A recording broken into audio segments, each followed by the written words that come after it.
routes, ville de Tawa, Zender, Niamey, où vraiment des inspections ont été menées, des irrégularités ont été constatées et des sommes sont à rembourser.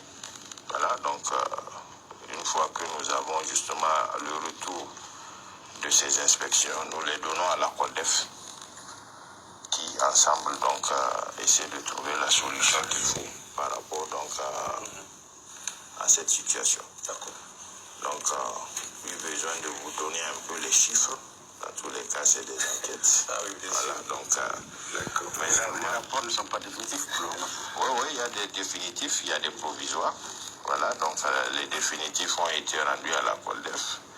Mais c'est quand même hallucinant quand on voit un peu l'état de précarité de nos communes et que certains indélicats se permettent de prendre à leur bon profit les caisses ou les efforts des populations. Je pense qu'à ce niveau, il faut vraiment qu'on sévisse. Monsieur, à ce sujet, je dois le dire, on a vu dans certaines communes, c'est carrément des mares qui ont été vendues et des collines. Exactement, voilà. Exactement, il y a beaucoup. Expliquez ça. Bon, tout ça, c'est parce que justement, c'était la politique politicienne qui prévalait. Pour ce qui est des rapports définitifs, on peut avoir une idée des montants détournés, des montants mis en cause. Voilà, vous avez par exemple ici Ourafan, 169 millions. C'est des rapports définitifs. Oleléo à 287 millions. C'est des trucs que nous avons. Ville de Zander, 355 millions. Tawa, 244 millions. Voilà, donc c'est vraiment des montants qui sont là, qui sont à rembourser.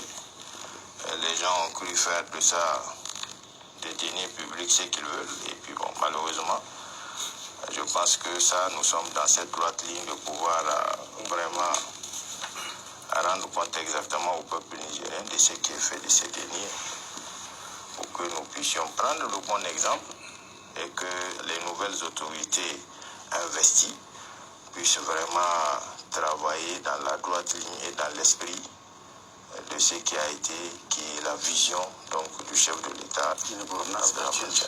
Et une gouvernance vertueuse.